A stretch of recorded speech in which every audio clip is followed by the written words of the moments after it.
नमस्कार, स्वदेश न्यूज की खास पेशकश बातें सितारों की में आप सभी का स्वागत है। मैं हूं भागीरथ साहू। बातें सितारों की में आज हम रूबरू होंगे अभिनेता राजेश बलवानी से।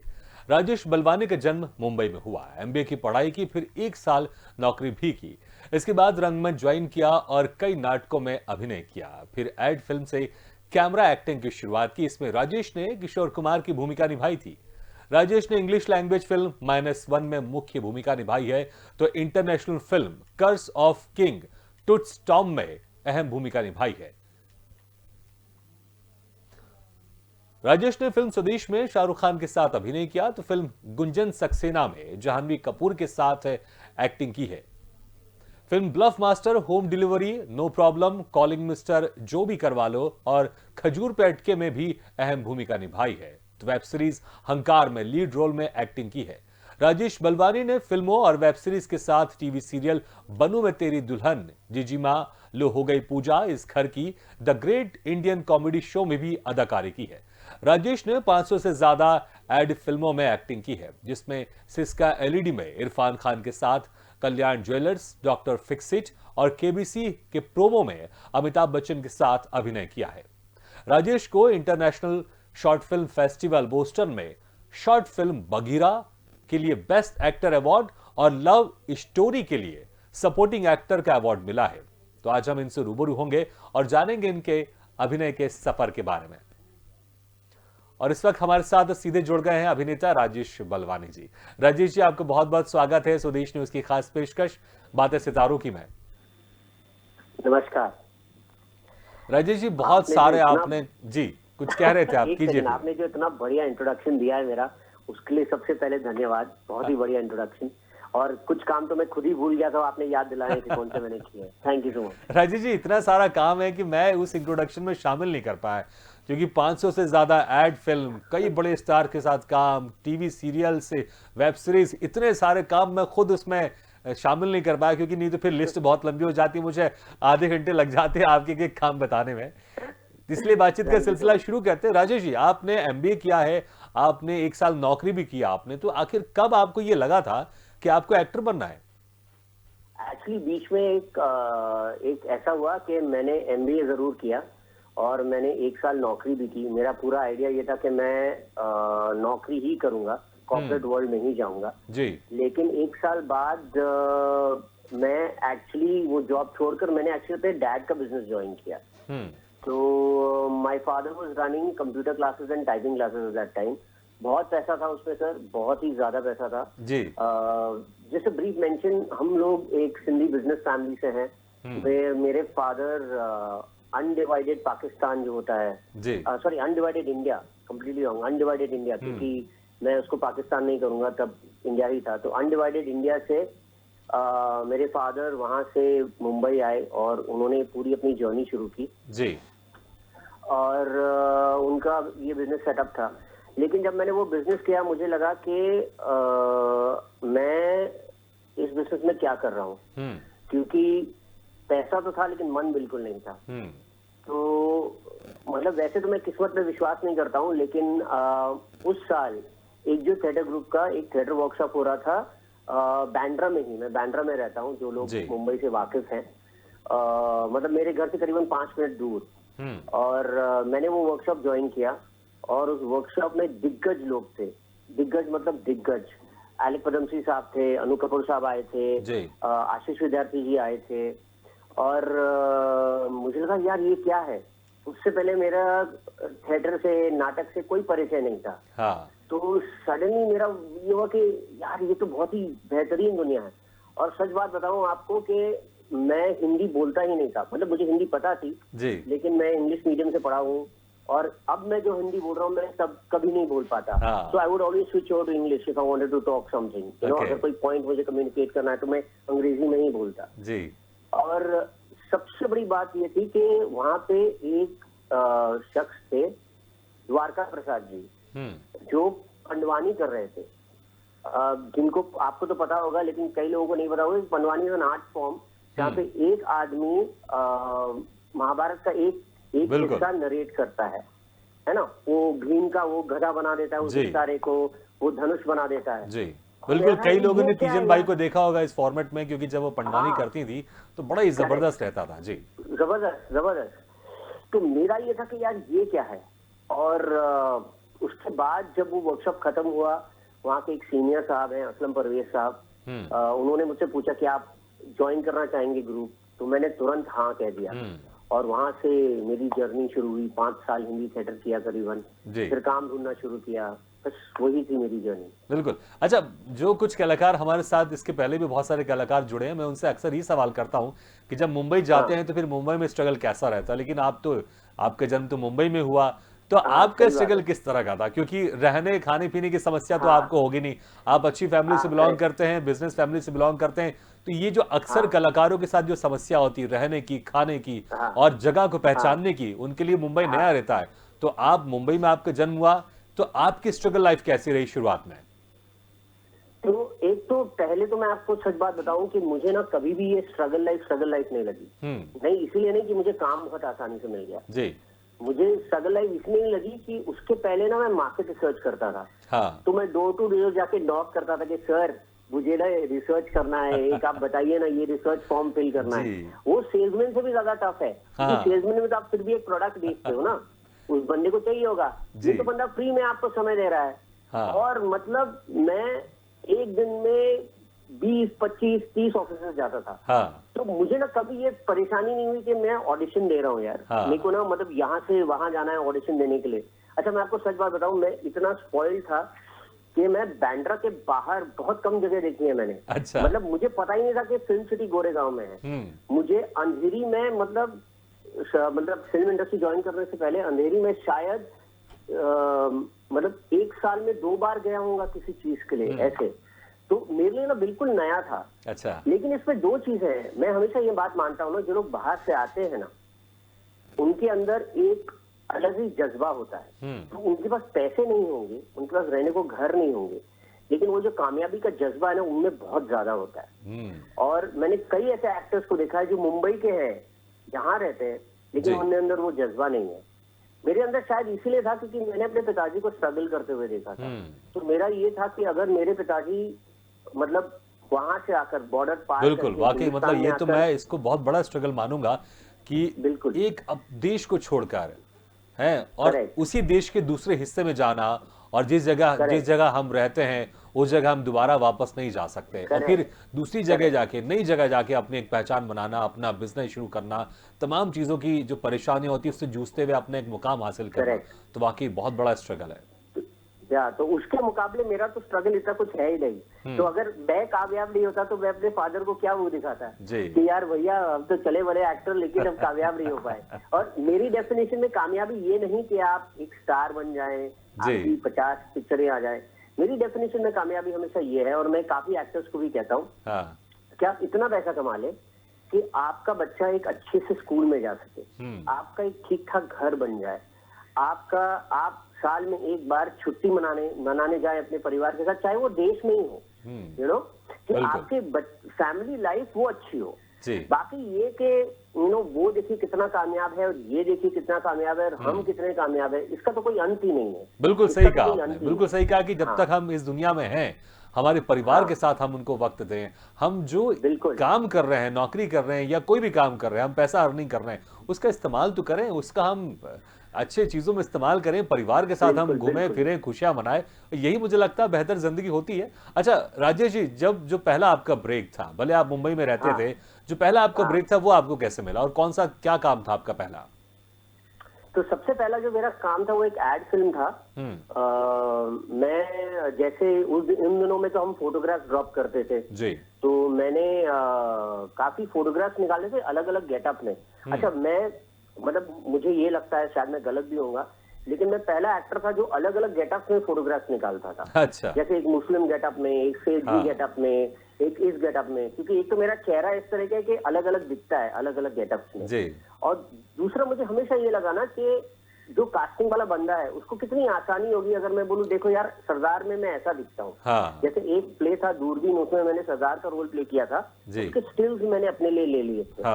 तो उस बंदे को कितनी आसानी होगी कि यार हाँ राजेश बलवानी सरदार में ऐसा दिखता है, ठीक ठाक एक्टर है, ये काम कर लेगा वो। उसको एक पंजाबी एक्सेंट आता है। इनफैक्ट एक मूवी हैट्रिक में मैंने कुणाल कपूर जी का फादर प्ले किया है, अच्छा। ओल्ड सरदार जी। तो मैं वो फोटोग्राफ लेके डिस्ट्रीब्यूट करता था, हर एड एजेंसी में, एड प्रोडक्शन हाउस में डिस्ट्रीब्यूट करता था, कास्टिंग वालों को डिस्ट्रीब्यूट करता था। तो उन दौरान मुझे एक ऑडिशन आया एक एड के लिए जो एनिसन का था, और एड का कॉन्सेप्ट बड़ा प्यारा था कि एक यंग कपल है, वो अपने घर में बैठे हैं, सडनली एक अजीब से गाने की आवाज सुनाई देती है, और गाने की आवाज ऊपर वाले माले से है, जहाँ पे मैं किशोर कुमार टाइप, किशोर कुमार जी तो नहीं बोलूं, किशोर कुमार जी जैसा, क्योंकि वो तो बहुत महान कलाकार है, उस तरीके से मैं मतलब गा रहा हूँ, और उसके कारण उन्हें बहुत परेशानी हो रही है, उन्हें सरदर्द हो रहा है, और उसके कारण वो एनिसन ले लेते हैं। तो वो मेरा पहला ब्रेक था। हाँ। तो 1 साल तक काम नहीं मिला। 1 साल तक काम ही नहीं मिला। ये काम करने के बाद 1 साल तक काम नहीं मिला आपको?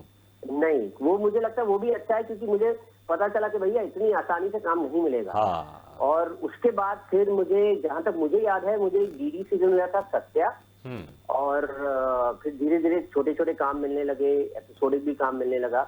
लेकिन एक सीरियल जिसके बाद मुझे लगा कि भैया हमारी गृहस्थी चल सकती है अभिनय से, वो थी शाकालाका बूम बूम। तो शाकालाका बूम बूम में हंसिका मोटवानी जी का फादर प्ले कर रहा था, अब तो वो बहुत बड़ी स्टार है, तब वो बच्ची थी। और उसके बाद जब वो पहला चेक आया ना, और मुझे लगा यार महीने का इतना आ गया, इतना हम बचा सकते हैं, और 1 साल भी ये सीरियल चला ना तो मतलब ठीक है। तो उसके बाद तो उसके बाद से फिर आपने सोच लिया कि अब इस फील्ड से कहीं जाना नहीं है, क्योंकि जो शौक है आपका, जो प्यार है आपका एक्टिंग का, वो भी आपके यहाँ पर फुलफिल हो रहा है, और फिर जो ब्रेड एंड बटर के लिए हमें पैसा चाहिए वो भी आपको यहाँ से मिलना शुरू हो जाएगा। हाँ, लेकिन मुझे लगा मैं वैसे भी ज्यादा छोड़ने वाला नहीं हूँ, मैं तो उस किस्म का जिद्दी इंसान हूँ, एक बार अगर कुछ ठान लूँ ना तो भैया। नहीं, वाकई यही जिद है आपकी कि 500 से ज्यादा आप एड फिल्म अभी तक कर चुके हैं, कई बड़े ब्रांड की एड फिल्म है, आपने अमिताभ बच्चन के साथ काम किया, आपने इरफान खान के साथ आपने काम किया, तो कैसा रहा इनके साथ एक्सपीरियंस काम करने का? क्योंकि मुंबई में जो भी एक्टर बनने आता है या एक्टर बनता है, उसका सपना होता है कि अमिताभ बच्चन जी के साथ एक स्क्रीन शेयर करने का मौका मिल जाए। तो आपने तो उनके साथ एक नहीं 3 ऐड फिल्मों में आपने काम किया है। एक्चुअली 4 क्या बात है।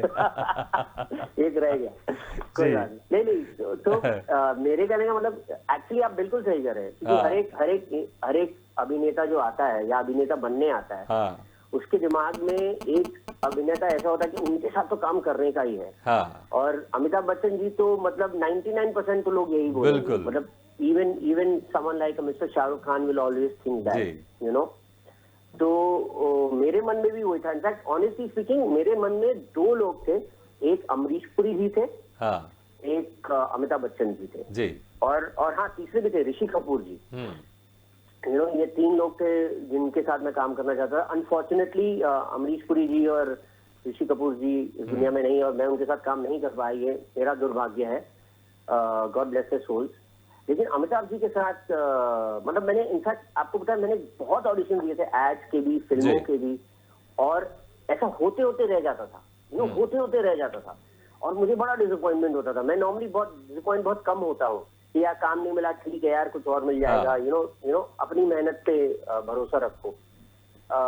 लेकिन ये वाला एड मुझे जब पहले वाला मिला, डॉक्टर फिक्सिट का, तो मैंने जब ऑडिशन दिया, और उसके बाद मुझे फोन आया कि मतलब इन द सेंस, मुझे अभी भी याद है, मैंने बजट का पूछा कितना बजट है, और मैं, है ना, और अच्छा एज एन एक्टर आप थोड़े ग्रीडी भी रहते हो ना, तो आप थोड़ा सा बोलते इतना एक्स्ट्रा मिल जाएगा क्या? और उसके बाद उल्लू के पट्टे, अगर तुझे ऐड नहीं मिला इसके कारण तो तू जिंदगी भर रोता रहेगा। तो वो थोड़ा सा स्ट्रेस था, लेकिन मिल गया। तो फिर क्या हुआ कि मुझे कॉल आया एडी का, आपको कॉल टाइम आता है कि कल आपको सेट पे कितने बजे आना है। तो उन्होंने मुझे कहा सर हम 2 ऐड शूट कर रहे हैं, पहले ऐड में आप नहीं है, दूसरे ऐड में आप हैं, वो 2 बजे से शुरू होगा, तो आप ना 1:30 तक आ जाइएगा सर, है ना। तो मैं बोला ठीक है, मैं 1:30 तक आ जाऊंगा। तो रात को मैं सो रहा हूँ, और मैं सोच रहा हूँ राजेश बलवानी सारी जिंदगी तू मिस्टर बच्चन के साथ काम करना चाहता था, वो कैसे काम करते तू देखना चाहता था, तू 1:30 क्यों पहुंचेगा? तो मैं सीधा 10 बजे पहुंचा। क्या बात है।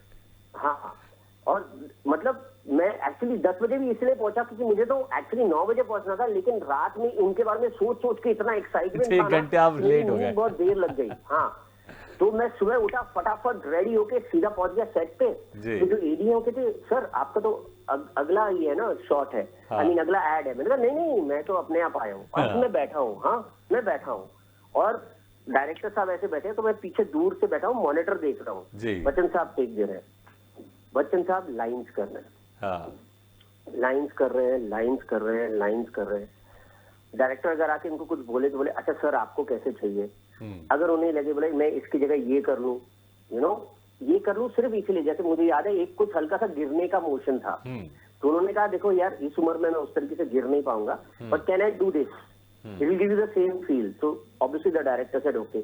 और ये मैंने 4 बार उनके साथ काम किया, हर बार वो ऐसे ही है। मतलब वो ये कि मैं यहाँ ये प्रॉपर्टी उठा के यहाँ रखने वाला हूँ, इज इट ओके, फ्रेम में ओके, देखिए मैं यहाँ रखने वाला हूँ, इज इट फाइन। मतलब उस लेवल की बात थी। और मतलब जब मेरा शॉट हुआ उनके साथ, तो मुझे अभी भी याद है एक कोई डायलॉग था, क्योंकि वो पेंट का या कुछ था ना कि आपको वो ये नहीं होगा, पानी नहीं आएगा व्हाटएवर, तो उसका कुछ डायलॉग था कि वो आपको सुरक्षा देगा। उन्होंने शायद डायलॉग बोला प्रोटेक्ट करेगा, ऐसे कुछ एक हल्का सा अंग्रेजी वर्ड यूज कर लिया, तो टेक ओके हो गया। तो उन्होंने एडी को बोला नहीं मुझे लगता है मैंने कुछ गलत बोला, I think it was not protect, it was सुरक्षा। नहीं सर इट्स ओके, नहीं इट्स नॉट ओके, राइटर ने लिखा है ना वैसे, तो हम वैसे ही करेंगे। और मैं ये सोच रहा था, मैंने इतने टीवी वाले लोगों के साथ काम कर, बिल्कुल इतना बड़ा सुपरस्टार कि वो जो बोल दे इंसान बोलेगा ओके सर, लेकिन उसके बावजूद कि उनकी डेडिकेशन देखिए आपकी, राइटर ने अगर वहां पर सुरक्षा लिखा है तो बहुत सोच समझ के लिखा होगा। तो मुझे एज ए एक्टर मुझे उस शब्द का इस्तेमाल करना चाहिए जिस राइटर ने उस शब्द को लिखा हो। खासकर एड में तो शब्दों का ही खेल होता है, तो उनको ये बेहतरीन समझ है और इसलिए वो ध्यान रखते हैं।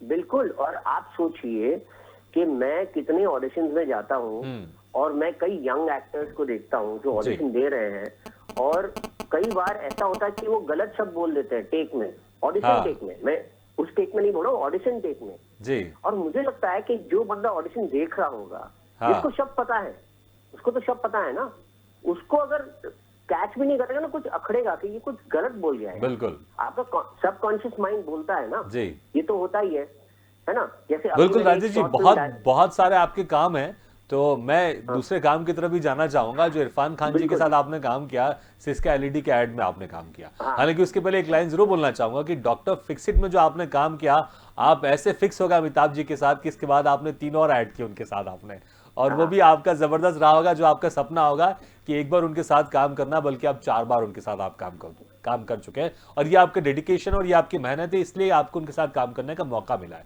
अच्छा, इरफान खान जी के साथ कैसा आपका ट्यूनिंग थी, कैसा, जो कि वो भी बहुत बड़े स्टार थे, अब अफसोस किया वो हमारे बीच में नहीं है। हाँ, मतलब इरफान खान जी देखिए, एक तो there is no doubt Irrfan Khan ji was and is one of the finest actors we've had, and वो इतनी बारीकी से काम करते थे ना, मतलब उनका लगता ही नहीं था कोई एक्टिंग कर रहे हैं जी। मतलब जैसे वो, मतलब आपको लगता था अच्छा डायलॉग हो गया, उन्होंने बोल दिया, अच्छा, मतलब इतना वो सरल तरीके से बोलते थे, लेकिन उसका इम्पैक्ट इतना बड़ा पड़ता था ना कि वो जो एक स्मार्टनेस है ना, वो जो एक समझ है एक्टिंग की, वो बहुत कम एक्टर्स में, मुझमें भी नहीं है उतनी, मतलब मुझे है लेकिन उस लेवल तक नहीं है कि जो एक सरलता से आप एक चीज कह दें और उसका एक इम्पैक्ट भी पड़े ना। नहीं, इसमें कोई शक नहीं, इरफान खान जी की जो अदा है, ये जो डायलॉग डिलीवरी डिफरेंट तरह की है, वो कभी उसमें फोर्स नहीं करते, और वो एक जो नेचुरल आ रहा होता है, और यही खास बात थी उनकी एक्टिंग की, और यही लोग उनको पसंद करते थे उनकी इस अदा को, इसलिए आज भी वो हमारे बीच में नहीं है, लेकिन उनकी जो एक्टिंग है, उनकी जो यादें, वो हमारे बीच में जरूर है। अच्छा, यही कारण है कि फिर इसके बाद एक के बाद आप करके 500 से ज्यादा आप विज्ञापन फिल्में कर चुके हैं, बहुत सारे आपने फिल्म भी किया है, स्वदेश में आपने शाहरुख खान के साथ आपने अभिनय किया है, तो फिल्मों का सफर कैसा रहा, क्योंकि ऐड जो है वो तो 500 से ज्यादा हो गए, फिल्मों का सफर कैसा रहा आपका?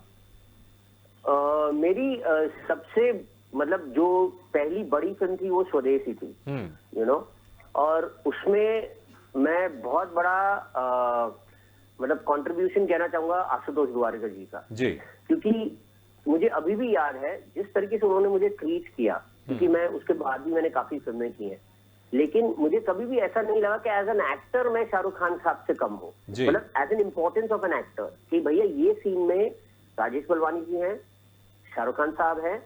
अब इन दोनों को ये मतलब कभी महसूस होने नहीं दिया कि यार देखो तुम शाहरुख खान साहब के साथ काम कर रहे हो, ऐसा कभी नहीं महसूस होने दिया। हमेशा मुझे एज एन एक्टर ट्रीट किया, मेड मी वेरी कंफर्टेबल। मुझे कभी ये लगा नहीं एक बार भी कि यार मैं मतलब काम कर पाऊंगा कि नहीं। अगर मुझसे गलती हुई तो मैंने बोला सर ये गलती हुई, relax, it's not a problem. तो इनफैक्ट मेरा जो पहला डायलॉग था ना शाहरुख खान साहब के साथ, मुझे याद है अभी, लॉन्ग शॉट था और मेरी पहली बड़ी फिल्म और मैं फंबल कर गया। अच्छा। और आशुतोष जी ने शॉट ओके बोला और मैं जाके उनके पास बोला सर वो फंबल हो गया। तो उन्होंने कहा नहीं नहीं कोई बात नहीं, लॉन्ग शॉट है, टॉप शॉट है, कुछ दिखेगा नहीं, वो तो डब में, कोई स्ट्रेस नहीं, आप फिक्र मत करिए। लेकिन उसके बाद मैंने सोचा, और ये मैं आपको इसलिए बता रहा हूँ क्योंकि कई यंग एक्टर्स हैं जो ये सारी चीजें हैं, तो मैंने सोचा माना मेरे सामने एक बहुत बेहतरीन अभिनेता है और बहुत बड़े सुपरस्टार है शाहरुख खान साहब, लेकिन यार तूने भी तो थिएटर किया हुआ है ना, बिल्कुल तूने भी तो काम किया हुआ है, तू अपने काम पे फोकस करना जी, तू सिर्फ अपने काम पे बिल्कुल। फोकस कर। दूसरे का तू जो ये फिक्र ऑरा मत कर है, जो सामने वाला दूसरे कौन का जो स्टारडम है, वो अपने ऊपर हावी ना हो, ये ध्यान रखने की बहुत जरूरी है। जैसे डायरेक्टर ने एक्शन बोला तो आप अपने मूड में आ जाइए, आप भूल जाइए सामने शाहरुख खान खड़ा है या अमिताभ बच्चन खड़े हैं वहां पर। जी अच्छा, इसलिए यही वजह देखिए, मैं एक जिक्र करना चाहूंगा कि ये जो आपकी जो सोच है, ये सोच आपको और धीरे धीरे आगे बढ़ाती जाती है। आपने शुरुआत आपने की, फिर आपने जो एक सपना था अमिताभ बच्चन के साथ काम करने का वो भी पूरा हुआ। हर एक्टर का एक सपना होता है कि एक मुख्य भूमिका में वो कोई फिल्म करे, तो आपने वेब सीरीज की जो हंकार है, इसमें आप लीड रोल में आप नजर आए, तो कैसा इसमें एक्सपीरियंस था और क्या कुछ इसमें किरदार था, बताएं सर आप।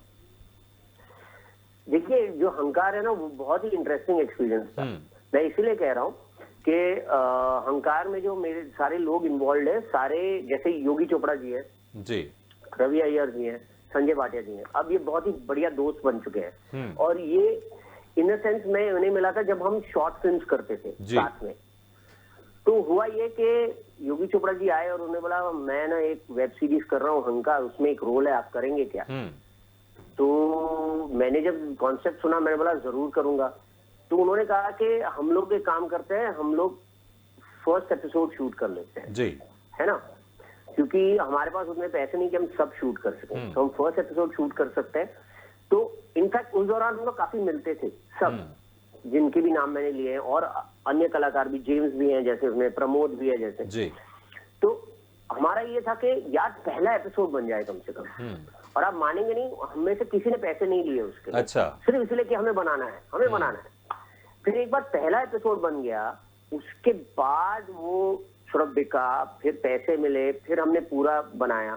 तो Hunkaar will always be something very close to my heart, क्योंकि उसमें ऐसा था कि यार मैं खुद ही उसको बना रहा हूँ, not necessary in terms of money और समथिंग लाइक दैट, लेकिन ये मेरा ही है। मतलब ये जैसे होता ना कि यार वो पड़ोसी का बच्चा जो हमेशा बिल्कुल, आपके घर में रहता है तो आपका बच्चा लिए लेकिन आप ही का बच्चा है। तो हंकार वैसा ही था। मतलब I think this is a perfect way to describe it. बिल्कुल, तो बहुत अच्छा एक्सपीरियंस रहा आपका इसमें, क्योंकि आप इस मुख्य भूमिका में हैं और बहुत सारे काम हैं आपके, तो हर काम पर बातचीत तो नहीं हो सकती क्योंकि समय हमारे पास हमेशा थोड़ा कम है, क्योंकि एक समय की एक बंदिशें रहती हैं। लेकिन हम जाते जाते हमारे दर्शक जरूर कोई संवाद आपसे सुनना चाहेंगे, जो भी आपको याद हो, कोई डायलॉग आपको याद हो तो हमारे दर्शक जरूर सुनना चाहेंगे। अरे भाई मैं कोई अमिताभ बच्चन नहीं हूँ सर, मेरे पास कोई ऐसे डायलॉग नहीं है, खुश तो बहुत होंगे तुम। लेकिन एक बहुत ही इंटरेस्टिंग किस्सा मैं आपको बता देता हूँ। तो मैं नो प्रॉब्लम की शूट के लिए साउथ अफ्रीका जा रहा था, यू नो। तो वहां पे ना लाइन में एक सरदार जी साहब मिल गए मुझे, और उन्होंने मुझे रिकॉग्नाइज, अरे आप। तो उस टाइम बनू में तेरी दुल्हन बहुत ही हिट सीरियल हुआ करता था जी टीवी पे। तो 2-3 फॉरेनर्स मैन एंड लेडीज सामने से बोले बता कौन है ये बंदा एंड ऑल। अरे बहुत हिट है इसका, तो मतलब शो दिन में 3 बार आता है। तो मैं सोचूं यार दिन में 3 बार तो मैंने खुद नहीं देखा इन जनाब को कहाँ दिख गया, but it was very sweet that way. हाँ, तो उसके बाद क्या हुआ कि मैंने रियलाइज किया कि वो मेरी ही फ्लाइट पे जा रहे हैं, यू नो। हम लोग वापस आ रहे थे तो इंडिया, तो वो मेरी ही फ्लाइट पे जा रहे हैं। अच्छा, मैं ना उनको थोड़ा सा अवॉइड करने की कोशिश करूं कि वापस वो मुझे पकड़ लेंगे। और पता नहीं यार, मतलब बहुत ही इंटरेस्टिंग बंदा था वो। किसी काउंटर पे किसी वो साउथ अफ्रीकन लेडी जो वहां पे काउंटर पे थी उनसे बात कर रहा था। 10 मिनट बाद वो लेडी रो रही थी, जैसे ये जा रहा है पता नहीं क्या, मुझे कुछ समझ में नहीं आया। लेकिन मैं बोला ये बंदा बहुत ही इंटरेस्टिंग है, लेकिन इससे दूर रहो मैं।